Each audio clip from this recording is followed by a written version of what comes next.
ইরানের বিভিন্ন স্থানে হামলা শুরু করেছে ইসরায়েল। আজ শনিবার ২৮ ফেব্রুয়ারি সকালে এই হামলা শুরু হয়।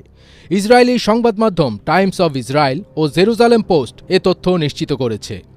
প্রতিবেদনে বলা হয়, শনিবার সকালেই ইরানের বিরুদ্ধে হামলা শুরু করেছে ইসরায়েল ও যুক্তরাষ্ট্র। ইসরায়েলি নাগরিকদের সুরক্ষিত এলাকার কাছাকাছি থাকার জন্য সতর্ক করা হয়েছে। ইসরায়েলের প্রতিরক্ষা মন্ত্রী ইসরায়েল কাটজ বলেছেন, ইরানের বিরুদ্ধে আগাম হামলা চালানো হয়েছে। ইসরায়েল এই হামলাকে আগাম প্রতিরোধমূলক হামলা বলেছে।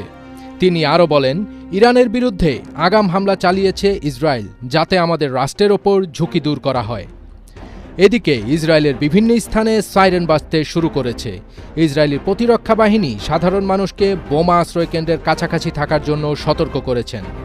বার্তায় আরও বলা হয়েছে, নিরাপত্তা পরিস্থিতির কারণে সাধারণ মানুষ যেন নিজের নিকটবর্তী সুরক্ষিত আশ্রয়কেন্দ্র সম্পর্কে সচেতন থাকে এবং অপ্রয়োজনীয় ভ্রমণ এড়িয়ে চলে।